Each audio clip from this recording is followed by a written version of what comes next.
एक राज्य था रूपनगर, जहाँ एक भिखारिन अपने बेटे गप्पू के साथ रहती थी।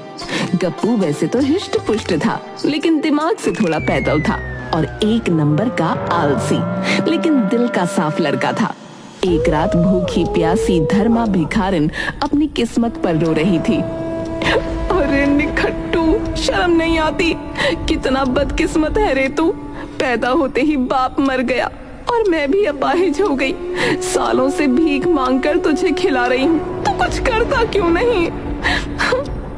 अरे माँ, तू ही तो कहती है सब कुछ किस्मत से ही होता है। अब हमारी किस्मत में ऐसे ही जीना लिखा है, तो भला मैं कुछ काम क्यों करूँ? जब किस्मत अच्छी हो तो अपने आप ही सब ठीक हो जाएगा। हे भगवान, बेटा दिया भी तो ऐसा निरा मूर्ख, आलसी इतना कि कुछ करना ही नहीं आता। इसके शरीर पर मक्खी बैठ जाए तो उसे उड़ाने में भी इसे आफत आ जाती है। न जाने मेरे मरने के बाद क्या होगा इसका।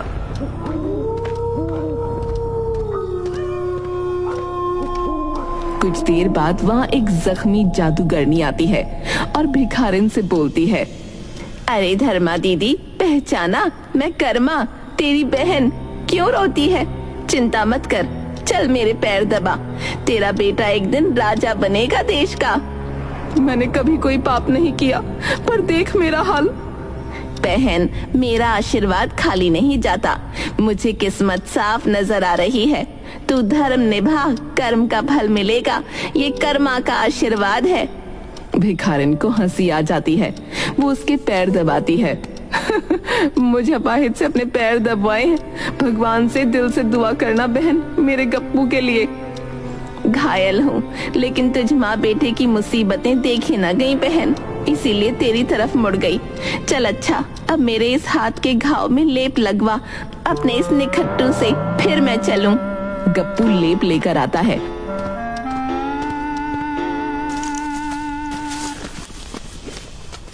और जादूगरनी को लेप लगाते हुए, क्या कर्मा मौसी, क्या सच में मैं राजकुमार?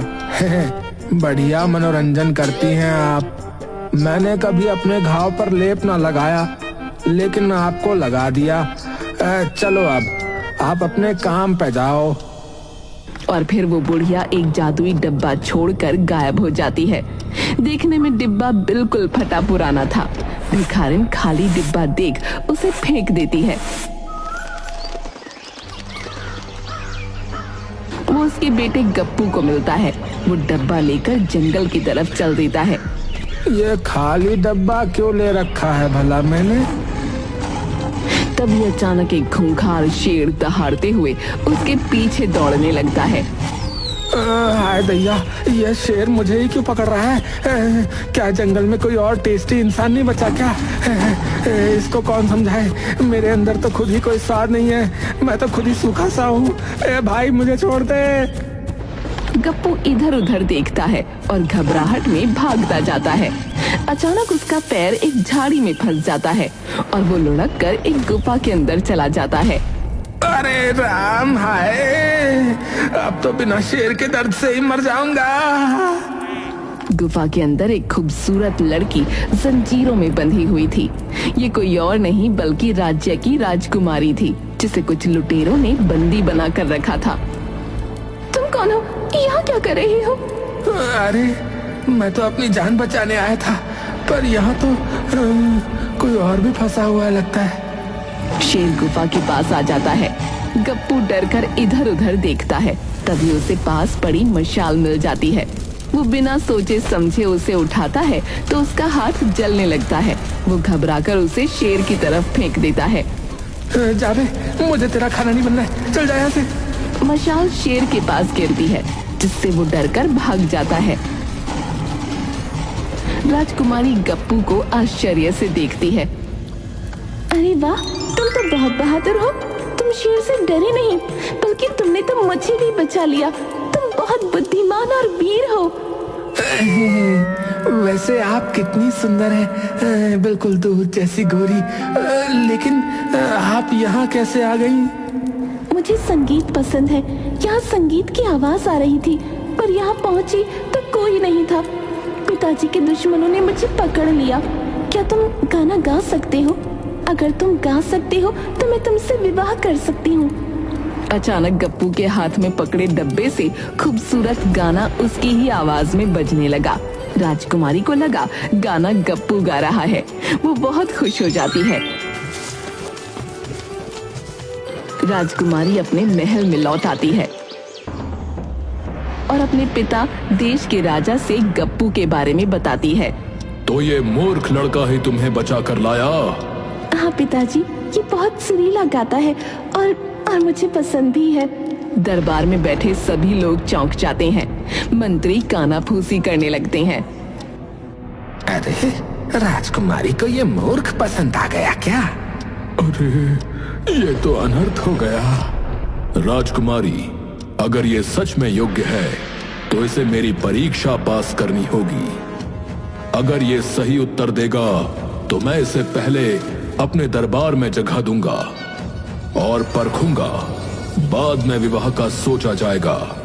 हाय राम, अब मुसीबत आ गई। लेकिन अब तक जादूगरनी का वरदान काम कर चुका था और गप्पू नासमझी में समझदारी करने लग जाता है। कल तुम्हारी परीक्षा होगी।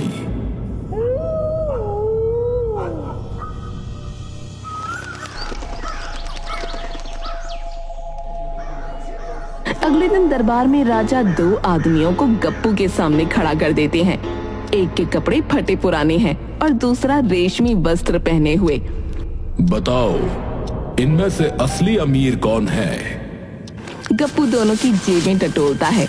गरीब वाले में कुछ सिक्के होते हैं। वो हंसकर राजा से कहता है, असली अमीर वो है जिसकी जेब में सिक्के हैं, दिखावे से कुछ नहीं होता।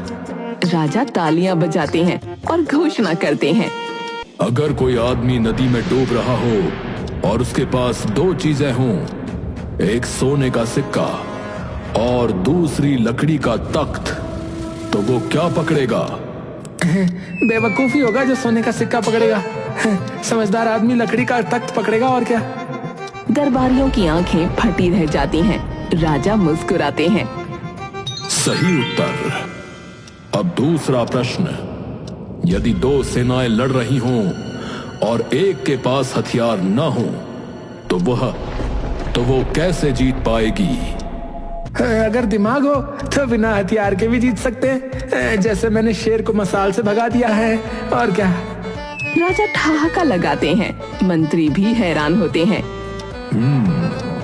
तू तो बुद्धिमान निकला। मैं तुझे अपना मंत्री नियुक्त करता हूँ। क्या? मंत्री? मतलब हर दिन भरपेट खाना? धीरे धीरे दिन बीतने लगते हैं।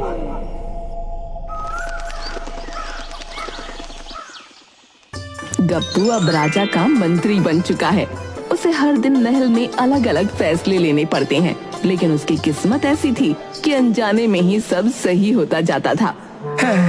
वाह, मंत्री बनने के बाद तो हर रोज पेट भर के खाना मिल रहा है। अब कोई चिंता नहीं। इतने में एक गरीब किसान महल में रोता हुआ आता है। मंत्री जी, हमारी हालत बहुत खराब है। साहूकार अपनी बैलगाड़ी पर आया और फसल काट कर ले गया। अरे अरे अरे, ये तो बहुत बुरा हुआ। लेकिन फसल के बिना भी तो काम चल सकता है। पेट भरना चाहिए। पर मंत्री जी, बिना फसल के पेट कैसे भरेगा? अच्छा, एक काम करो, फसल छोड़ो, तुम जाकर साहूकार की बैलगाड़ी उठा लाओ। किसान चौंक जाता है। सभी दरबारी हैरान हो जाते हैं। साहूकार को बुलाया जाता है। मंत्री जी, ये किसान मेरी बैलगाड़ी क्यों उठा रहा है?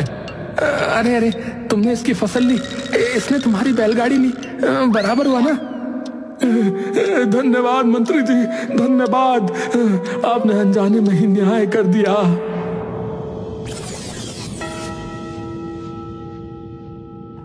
महाराज, ये ऊंट मेरा है। झूठ, मेरा है। गप्पू, अब तुम मंत्री हो, तुम ही इसका निर्णय लो। ठीक है, दोनों को ऊंट के सामने खड़ा करो। दोनों व्यापारी ऊंट के सामने खड़े हो जाते हैं। गप्पू ऊंट के कान में कुछ कहता है और ऊंट व्यापारी एक की ओर देखता है। सही मालिक यही है, जानवर कभी झूठ नहीं बोलते। बिना सच जाने सब उसकी जय जयकार करने लगते हैं।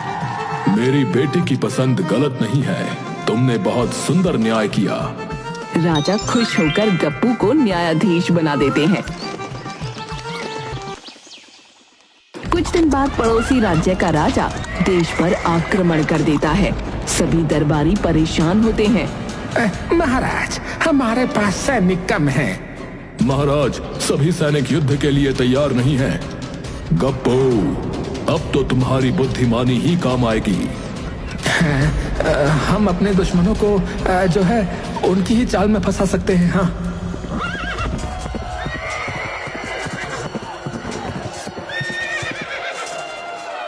अगर तुम युद्ध से पहले हार मान लोगे तो हम तुम्हें आधा राज्य दे देंगे। वाह, जब आधा राज्य बिना युद्ध के ही मिल रहा है तो खून खराबा क्यों करें? दुश्मन राजा लालच में आ जाता है और अपनी सेना को वापस बुला लेता है।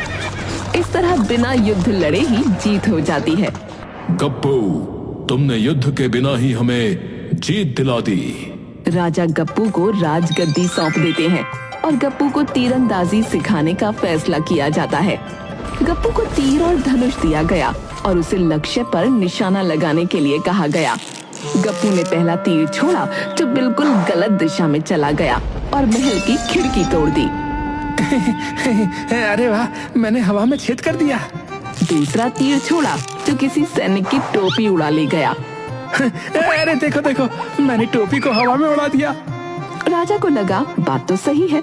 उसने खुश होकर गप्पू को एक सुंदर घोड़ा दिया और कहा कि वो इसे अच्छे से संभाले। लेकिन गप्पू को घोड़े की सवारी करनी नहीं आती थी।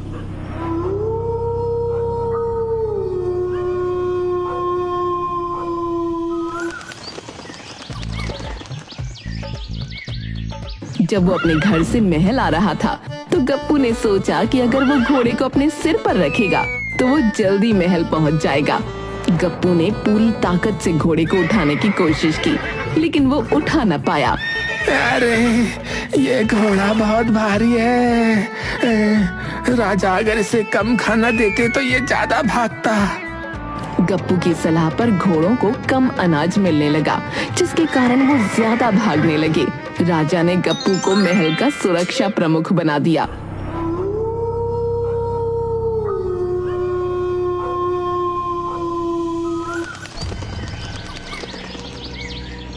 एक दिन दरबार में एक व्यापारी आया। महाराज, मेरा सोने का सिक्का चोरी हो गया। कोई बात नहीं, मैं पता लगा लूंगा। गप्पू ने दरबार में बैठे सभी लोगों की आंखें घूर घूर कर देखीं। फिर अचानक चिल्लाया, जिसने चोरी की है वो खुद ही सिक्का मेरे पास लेकर आएगा। चोर घबरा गया और सोचा ये तो बहुत समझदार है, शायद मुझे पहचान गया। डर के मारे उसने सिक्का गप्पू को लौटा दिया। गप्पू, तुमने बिना कुछ किए ही चोर को पकड़ लिया।